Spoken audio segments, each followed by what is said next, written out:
All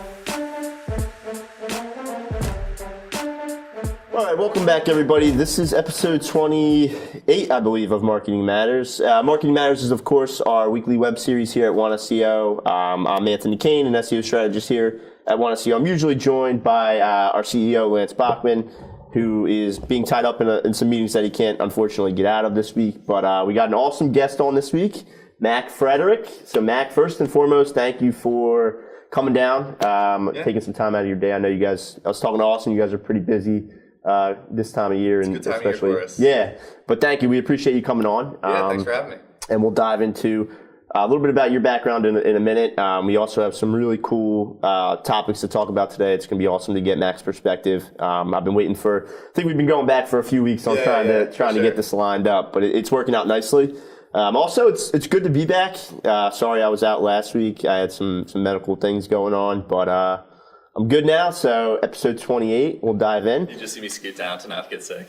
Yeah, no, it wasn't an illness. It was something else, but I'm good now. So just jumping in a little bit, and a few housekeeping items as always before we get started, as my TV turns off. But we are hiring here at One SEO, so there we go. And Mac was joking that we're always hiring here at One SEO, and it's true, we are. But there are some certain positions right now, especially with the IT side, since that division is really taking off and ramping up. So besides just working with me, which is an awesome perk in and of itself, we got basketball court, food, and I think Mac can speak to it. It's just a really cool space to be in right now. I think since it's always changing, it's always evolving, it's just kind of an awesome space to be a part of right now. So yeah. It's seriously worth, checking out. We do not have a basketball court, but I do challenge anybody to a little one-on-one here. Oh, all right. Well, I'm sure we have some people listening out there on the floor right now that would love to take you up on that. And if I lose, then I challenge you to ping pong. So one of the two, I'm going to get you. There you go. But no, seriously, we do the IT side of our company, One SEO Tech, is really, really ramped up right now. So we are looking for an IT business development executive. Always looking for junior SEO strategist, junior web developer. I actually started as a junior SEO strategist. So if you want your own weekly web series, there you go. That's your opportunity. But no, CRM, content writer, email marketing specialist, PPC specialist, social media strategist. Pretty much a department in our company we're always looking. So as we close out this year, we definitely wanted to mention that, and it's a really great space to be a part of. Secondly, next Friday, December 15th, is the big day. That is, of course, our annual holiday party. Please feel free to reach out to the holidays at oneseo.com, I believe, for any questions, or if you wanted to RSVP, or if you're bringing a +1, anything like that. That'll get you all the information. Again, that's holidays at oneseo.com. That's the email. But just a brief synopsis. This is my third holiday party with One SEO. They're always a lot of fun. There's a lot of boogieing. There's an open bar. Mac, I think you might make an appearance. Yeah, Austin. Yeah, so a couple people. Yeah, it's gonna be a really good time. There's an open bar. We do ask that you try to bring an unwrapped or a wrapped gift for our annual holiday toy drive, which is something that we always take part in every year. So that's a lot of fun. But that is next Friday at 6:30, and that's going to be at the Cottage Green in Philadelphia. But again, all the details are on our social media, or you can email the holidays at One SEO. I'll bring some cookies. Yeah, and Mac's bringing his famous homemade cookies. Gingerbread man. There you go. I'll bring some bourbon balls. Those are they're big in the holidays. Yeah. I might get some spiced eggnog. Well, there we go. But jumping back, Mac, I wanted to, this is great. So I know a little bit about you, but if you want to just sort of tell a little bit about yourself, your background, a little bit how you got into the marketing space, and we can go from there. Sure. I love giving the whole spiel. So I grew up, my dad's sort of an entrepreneur, runs his own business. My mom's a teacher. I grew up playing sports, but I found myself being more of an entrepreneur. I started buying and selling cards on eBay. Yeah. But then focused more on sports and played in college. But then I transferred to Penn State and I started learning more about entrepreneurship and digital marketing and started a few small businesses, had some internships with different startups. And then I realized I had a specific skill set within digital marketing. Sure. And I started a little phone repair company, and many people know me as the phone repair guy. And that was my start into entrepreneurship. but I was pretty much self-taught to do everything related to digital and like marketing, advertising. Taught myself how to build a website and to set up a Google AdWords account, right. social media, and was doing some different things that many other people weren't doing. And my parents, fortunately, I love them to death. They paid for my school, and was very lucky to have that. But they wanted me to get a job in like a real world, like corporate experience. Right. And meanwhile, I had the phone repair company, and I was part of a startup where we were reinventing like the watch bands in the watch industry, and I was like president of an entrepreneurship club. And so, I wasn't sure if I really needed a job, and I didn't really want one because I'm an entrepreneur. But a friend at Google reached out to me saying, hey, you'd be perfect for this position. So then Google started recruiting me. I went through like the interview process and got a job with them. And got a job with Google out in Ann Arbor, Michigan, and was there for about a little over a year. It's freezing. My first day there was negative 26 I was going to say, no, I've actually been to Ann Arbor, and it's University of Michigan. It's awesome, yeah. I was in enemy territory. Yeah, that's true. Yeah, Penn State. Yeah. Were you there for a game or like? No, I went for family. Yeah. Okay. But that's awesome. I didn't think about the Penn State connection. Yeah, I was like, why is Google in Ann Arbor? Right. Really cool town though. A great experience, great group of people I got to work with. But at the end of the day, I'd find myself, trying to learn other things on my own. I was like trying to learn more about SEO. I was trying to learn more about social media, like e-commerce, and I'd be doing a lot of consulting with small business owners who are spending money on Google AdWords. Right. And so every day I would be like deep diving into Google AdWords account, which for those of you watching, it's like spending money to show up at the top of Google with different keyword search terms in your ads. And so I was doing a lot of consulting with these small business owners and a lot of great people, like really cool small business owners across the nation. And sort of coming from that blue collar small business background, like I'm a firm believer in like controlling your destiny and like the American dream. And sort of given my skill set, I could talk the talk with them, and they would ask me specific questions related to their website or related to SEO, related to social media. And I'm like, my hands are tied. Like I can only really say so much. I'm supposed to talk to you about Google AdWords. That's a tough position. And, I was good at my job, but at the end of the day, I'd find myself sort of, venturing off and like trying other things. Started another phone repair company, built up all my SEO, digital marketing for that, and then started making more money from that than I was at my job. Still had my startup with the watch company, and realized like that I was onto something. Right. So is that when you sort of decided to pivot a little bit, and is that when you moved? Did you come back to Philadelphia? So when exactly did Momentum Digital start then? So that was around, I think about 2.5, almost 3 years ago when I was at Google, and talked to a couple people, consultants and whatnot.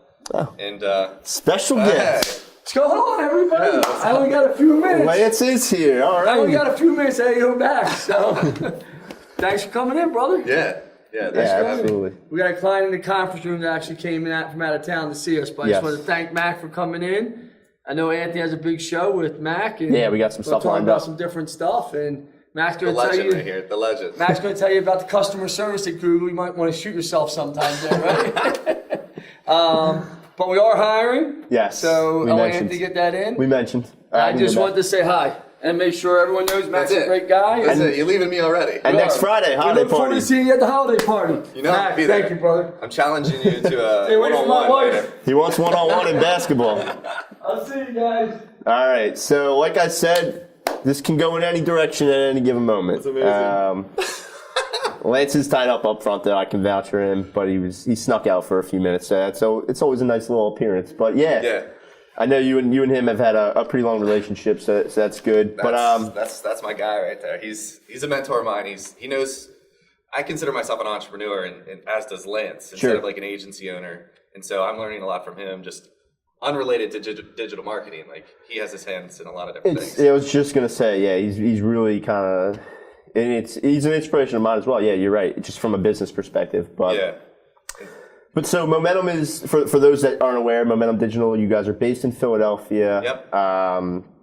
What do you guys still focus mostly on the paid aspect, or is it pivoting to it's a full service digital agency? Well, we essentially started around like almost 3 years ago. So around the time I left Google, I talked to a couple friends and consultants and other entrepreneurs, and it's funny, I was having a conversation with one of the people I was calling when I was at Google who managed other people's accounts. And he was literally sitting on a beach, drinking a daiquiri, making six figures, just managing a couple of accounts. Right. And I was like, that's not really like what I'm striving to do, but I understand how you can like have a lot of success and live the life you want to live. Sure. And so these other conversations I was having around digital marketing and other things that I could do for these small businesses led to me ultimately leaving and starting Momentum. So that was about 2.5 years ago. Partnered up with a friend of mine who was more on the tech side. So he's like my technical co-founder. Sure. And I was either going to move out to California where he was living and we're going to just do this together. Or I was going to move to Philadelphia where it's closer to my friends and family. Silicon Valley. Silicon Valley. That's right. And shamelessly, I was dating this one girl at the time. And so I partially moved here for that. But it was a blessing in disguise because of everything that's happened since then. So Absolutely. that was about 2.5 years ago. And we mainly started as a Google AdWords PPC agency. And I had sort of like a book of business that, connections I had. And we just started with that. And, we got into web design and we got into SEO. I was teaching myself pretty much everything. And, Sure. and luckily, one of my friends who was a client at that time wanted a new website, wanted SEO, wanted PPC, wanted like almost full service. And I didn't know it that well. I just knew that like if my back was against the wall, I could learn it. Yeah.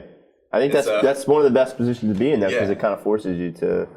But so when you started your own agency, and this is probably a mixture of a little bit of everything, but like the decision to start your own agency, was that more because of the entrepreneurial mindset, or did you notice like a problem in the industry that needed to be fixed that you wanted to address, or to kind of stand out, I guess? What makes Momentum a little bit unique? Yeah, that's a good question.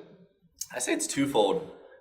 Being an entrepreneur, like one of my core missions that's part of our company culture is we have a nonprofit initiative. We have an inherent initiative to give back to small business owners because they're the ones who are having so much trouble with digital marketing. Sure. They're the ones who need it the most. And as you guys are, well aware of, not everybody can afford our services. And, you guys have much bigger clients than us, and it's like, you can't help everybody. Yeah. And so we sort of started a nonprofit mission. So one of the reasons I started the company is because I wanted to truly help small business owners. I believe in the American dream. I believe in helping people who have awesome companies and they just like don't fully get everything. And then the second aspect is because I wanted to create sort of a lifestyle company for myself. I wanted to control my future, my destiny, choose when and where I wanted to work and with whom. So, we started that about 2.5 years ago. And since then, our core mission has been to empower small local businesses who are capable of doing this in-house. Yeah. And like I said, you can't help everybody. So we have a 20% initiative, sort of like how Google has like a 20% initiative for their own employees, to give back to small business owners who can't afford our retainers and projects. And we highlight one of those every Saturday completely for free. Yep, I've seen that. With Small Business Saturday. Shamelessly check it out. We No, have it's a good. I've seen Saturday it. series. I know a lot of people on your team have seen it, but yeah, it's completely free. We do a whole video production, social media, content distribution, and hope to empower them and get them some results. Yeah, absolutely. It's very good. Definitely check it out. So Mac, you've been in this space obviously for a pretty long time. Any advice for people who are looking to get into online marketing? Not necessarily start an agency, but maybe just work within the space or get involved with it. Yeah, absolutely. Find out more about yourself first. I'd say that's first and foremost. Like, if you want to go it from an entrepreneurial, like freelance standpoint, understand a couple things about yourself. One, what you're good at and what you're not good at. If you're good at managing accounts and looking at data, then focus on that and get a job around that. If you're good at like building a business and scaling a company, then focus on starting your own agency. If you're good at talking to clients, being sort of like an account manager, focus on that sort of role. And then also I'd say know how you learn best. I'm someone I have to learn through doing it. I could read all day until my eyes are bleeding, I'm fairly but similar. I'm not gonna totally know what I just read. Absolutely. No, those are some great points. Before we jump into some of the news topics from this last week, what's next for Momentum? What's 2018 look like? Any big plans or? Yeah, absolutely. Momentum is moving. No, we're having a lot of fun. We just brought on our 10th person, so we just started 2 people. We haven't taken any capital, Awesome. any debt, any loans, and we've just grown organically. I try to do a good job vetting people out who I bring onto the team, as far as understanding like our mission and our culture and everything, because we believe in empowering small business and empowering ourselves as entrepreneurs. So I bring on people who are entrepreneurial. Those of you looking for a job, if you're entrepreneurial but also like good at digital marketing and want to help small business owners, you might find a good fit with us. But as far as 2018 goes, we are focusing a lot on lead gen, and we've had to increase our retainers lately, unfortunately, which you guys have gone through, like that. Because you can't help everybody and you got to be selective. Yeah, it gets to a point. So we're doing a lot of lead gen, primarily through Google AdWords, Facebook ads, and even now LinkedIn ads, which are pretty good for B2B. Mm-hmm. Yeah, that's awesome. You could probably, I'd like to hear your thoughts on this. We have a lot of people who reach out to us. I literally had 2 cold calls to me this morning for business owners looking for our services because they found out about me or heard about me and saw me somewhere and called me, which is awesome. Pick up the phone, call somebody. It's the best way to do business. It really is. You develop a relationship, but they're looking for more lead gen. And so what I want to hear your thoughts on is you guys probably have a lot of people reaching out to you in a similar way, like either call, email, responding to ads or something, and saying they need SEO. It's like, do you need SEO or finding out what their actual needs are? Yeah, I think that's one of the biggest things. As soon as somebody does reach out to us, of course, they phrase it in a number of ways. Like, I want to be found number 1 on Google, but I think we try to rope it all back into like, well, is your goal really to grow your business? Like, right. Because obviously that's what everyone wants to do. They want to make more money. They want to grow your business. They just, I guess, correlate that to, well, I need to be there to grow my business, or I need to be. So then I think there absolutely has to be that conversation where you really talk about what their actual goals are and then what it's going to take to get them there. But, exactly. But yeah, definitely. And what we're going to talk about today that we'll go over is a lot about SEO and what's changing within search. But something we do, we try to take a different approach, which I'm sure a lot of people say, is we sort of just understand more about you and more about the business and more about those actual goals and what those goals are. And then sort of reverse engineer to find out how we can accomplish those goals. Because if you say you want SEO, but you actually want leads, and most people aren't searching for you, it's something that they can find out about or get referred to or something more social. We're going to suggest whatever's going to be the best fit for your type of business or industry. And if it's something that we're not even capable of, I'm just like, we don't have to do business together. I'll give you some advice and take what you can from it. Yeah, absolutely. But that's actually a fairly good segue into our first topic this week, which, Mac and I were talking beforehand a little bit about voice search and whether or not we use it. I know some people that do. I'm not huge on it, I guess, yet. Maybe I will be soon. You mentioned the 50% by 2020 right. is some of the predictions. 50% of all searches will be voice by 2020, which is pretty astounding. But the reason why we're bringing this all up is because Google has been making some splashes this last week with their whole Google Assistant, which of course is found on your various phones, the Google app, their Google Home devices. And basically, they're roping into the local services now. So you can say, find me a plumber or find me an electrician or whatever it might be. To kind of walk through the process a little bit, Google will then say you wanted to say, find me a plumber. They will then vet you a little bit more and say, like, what's the problem? Do you need a repair, an installation, something, just to try to get a little bit more information from you. They'll then ask you if your address is what, is registered to your Google account, just to confirm. And then they'll give you 2 interesting options, and we were talking about this before, and it was, they'll either say, do you want us to have a plumber call you right now, or do you want a list of plumbers? And I think that opens the doors for a ton of, conversation, competition, because, well, who gets to be that plumber that calls you right now? Like, how does Google decide who's going to be that plumber to call you? We were saying it could be more ad related, but it almost has to be organic though, because then it's too biased. If it's like paid ads, then it's like a crazy pricing war. But I'm not really sure exactly. I would like to hear and learn more about this, because it sounds like it's a lot of machine learning, which they've been focused on for a while, as to like how to respond to what you're looking for right. with the next line of questioning. which I find to be really unique because it's almost like you're having a question with a search machine. Yeah, and I think that's sort of the direction, like that conversation where they can really, really nail it down. But yeah, I think so. For now, it's organic, but I really think that there could be a play for paid because, especially when they say like, do you want a list of plumbers? Mm-hmm. They give like 3 or 4. Like the first one could be sponsored or something like that. Yeah.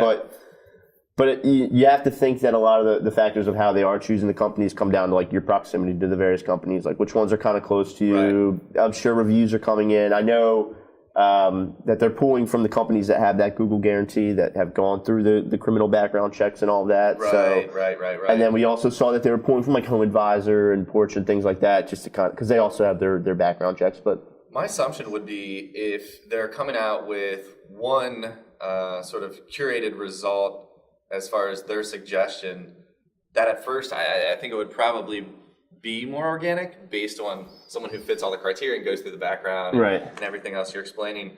But definitely if they're going to give a few different options, I'd assume one of those would have to be a paid option. Yeah. And especially if they're going to recommend that first, then I think they're going to monetize that, especially since those of you who have smartphones, for one, I'm curious how many people actually use voice search because the statistics are around like 40% of people use it every day, which for one thing or another. I don't use that much, but play Pandora, for whatever. Yeah. Well, I don't use search. I use voice pretty much every day. I don't use voice search every day because every morning I wake up and I have a Google Home. I have an Alexa. Weather, traffic. Right. Tell me about okay, Google, tell me about my day. Which is another thing. Like it's a little annoying to have to say okay, Google every time you. Would you rather say Alexa? I would. Okay. I would. Because that's what I say. I think Alexa's a nice name too. It's a great name. Great name. Google needs to come up with a name for it, which I'm sure they will. But the second point I was making was around local search results. Like if you're searching from your phone, whether it's voice or text search, you'll see the paid sponsored ad even within the map pack now. So you'll get like the map results, and now one will be like it's almost the same thing. Like if you think about it, because it's kind of like they're giving you a map pack. So but I'm curious to see like what the percentage breakdown is of people who say, "Have a plumber call me now," and show me a list of plumbers. Like how many people are comfortable with just saying like they don't know who's going to be calling them, just have somebody call me. Like I feel like that's kind of like a weird. Like they'd almost rather see. Because, like, what if it's a company they've had a bad experience? Like, you just have do you want us to have a company call you now? Or do you want to see a list of 3 companies? I feel like most people would probably say, give me a list and then I'll pick. But I'm curious to see the breakdown there. What if Google just, decided to one day just start a company within every type of small business? They're like, you know what? And it's just going to be them? We're just going to take all the money. Yeah. We'll figure this out. That's next. That's what's next for Google in 2018. Right. Stay tuned. Yeah. And then another splash sort of in the industry was that Google announced that the opportunity to have a meta description get pulled that's going to be longer than the 160 that's, it's been 160 characters for the longest time, is now possible up to 320 characters. For those that are unaware, when you do a Google search, you got that big blue title, that's your meta title. You have your URL, which is the green URL, of course. And then right below it, that little snippet that you always see and probably never read is the meta description. Right. So typically it was truncated at 160 characters, and now there's the opportunity for it to show 320. And that's, according to Google, all a dynamic process on how they choose what descriptions become longer and what they pull more from. So I hadn't heard of it until you actually brought it up. So this is very, very recent as far as update. This is like I think it's 2-3 days ago. Yeah. So this is very now. It's like wait, you see? But then I read into it and it says it's dynamically curated. Right. Meaning you can't alter the description you want there, and Google will be like, okay, we'll use this. You can't control the messaging as much. This is something that Google curates and puts there, which I find to be a little cumbersome. I think it's a little overwhelming. It takes up a lot of the page. I think more things over time might be image related. Maybe from like the rich snippet or like we see they're kind of doing that too with like the related searches now. If you search like Beyonce, you'll get a carousel of other artists that are just the pictures. And now you can do it in the shopping ads too. Like you can have the carousel of shopping ads, which is really cool. But what I noticed about this, I don't know how much is going to be related to actual, like, for this, you probably want to know more information about a person. Like, if you have like a question, like a how to or why or tell me, like, but if it's something that's more ad related, I don't know how it's gonna, differ there. Yeah, there's a couple schools like I've thought. Like, I think first and foremost, the one that I always think of is like nobody really reads them anyway. So that's going to continue to happen because they're getting longer. People see them. So that's one school of thought. The next, I think, is like, well, if you get the information on the off chance that if like you get the answer to the query that you were looking for in that snippet, you're obviously not clicking through anymore. So would that affect people's click-through rate or traffic because they're offering, or Google's offering up more from that page? Yeah. And then the other school of thought, of course, was well, these organic results seem like an essay. I'm going to just click an ad or something else. But that's definitely a good question. I'm curious as to how they dynamically produce this. Is it something pulled because like picture like your website and you have a description, but it's like, is it the next piece of content down? Like, where do they dynamically? Yeah, I would assume it has to pull. It has to do with like I guess the specific query that was searched. Like maybe they find something within the body that is like incredibly relevant to that, so they tack it on or something like that. But yeah, that's a good question. And it might lead to, as far as how there should be sort of I'd say like a consumer shift with agency owners or marketers out there. Maybe we do a better job providing content that answers questions on the website instead of putting what we think is best. Like, this is Momentum Digital. This is what we do, instead of like, tell me more about like, how do I do SEO or something? That circles back to the whole featured snippet kind of talk, like be the answer. And I'm a huge featured snippet guy. Like I could talk for hours. At PubCon, I sat in on like 3 different dudes that talked about feature snippets. They were awesome, but I'm huge on that, and that's exactly what it's all about. Like it's don't just be an answer of the 10, like be the answer, be the and similar to how they pull who's going to be feature snippet. I'm sure that that's how they're sort of pulling like what they're going to include in your description. Yeah. I don't know why I just thought of this. This is more related to the voice search. I heard like some of the biggest like ad agency conglomerates like WPP and Omnicom. They're doubling their ad expenditure through Amazon in 2018. Amazon's, I think it's related to the voice search. Like, are they going to be dumping a lot of money into like ads through Amazon voice search? It's possible. I mean, Amazon's been doing some huge plays like with the whole voice thing. Like, this goes all the way back to try to get people to buy things through voice search. Like they'll give deals that you can only get through ordering it through your voice to stop you. Because I mean, if you're at home, like you're not really going to order, say, Alexa, order me a toaster or something like that. I think obviously their play is more the household items like Amazon, order me more paper towels or something like that. Right. But yeah, they've been doing some really making moves everywhere, Amazon, but definitely on the voice side, which is an interesting point. It's like my curated timeline from my Google app is just like all Google, Facebook, Amazon. Yep. They're the big 3 players. So if anybody's in the marketing space, like keep an eye on those. If you're an investor, I'd probably invest in those stocks too. But speaking of investment, Mac, before we cut, this is my new thing because I'm all in on Bitcoin. I got to get your thoughts on Bitcoin before we go because the whole office is talking about Bitcoin. We're watching the price like every day. So. Am I buying? Should I buy it? It's a sour topic for me. Really? Because you didn't invest? Because I didn't invest. Okay, yeah. Well, then me too. I didn't invest. But which is counterintuitive because I believe in a digital currency. But I'm like, am I going to spend like, what's it at, $13,000 now for a Bitcoin? No. This morning it hit 17,000. No way. Like overnight it grew like $2,000 or something. How crazy. Is that a thing? So I think it's like right around 16,000, 17,000, but it's insane. But yeah, so me and a good friend, coworker here, we were looking at it when it was like $3,000, and we were like, oh, should we just buy like one? Like, but now it's like, I had a friend who won a poker tournament. He got paid out in Bitcoin like 4 years ago. He got like just a handful of Bitcoins. Now he's got so much money. Well, it's the same thing. The Winklevoss twins, I just saw an article, are one of the first Bitcoin billionaires because when they sued Facebook, they took 15% of what they got in the lawsuit and bought Bitcoin, $11 million worth of Bitcoin, and now they're billionaires. So when do you get out is the question. That's the thing. Like, in 6 months, is it going to be 75 cents in Bitcoin? Like, are we just Right, all going to be? But anyway, we are close. Mac, this has been awesome. I really appreciate it. Yeah, Thank you for coming on. We'll have to have you back. I think we're getting T-shirts, so Love we'll it. make sure to get you a T-shirt. Give me a t-shirt. But everyone, thank you for tuning in to episode 28. I'll be back next week with Lance. We actually have a really special episode next week. I just want to tease it. I don't want to give anything away. But we'll see you guys next week for episode 29. So Thanks so much. Thanks for having me. This was a great time. absolutely. Thanks, man. Cool. Thanks.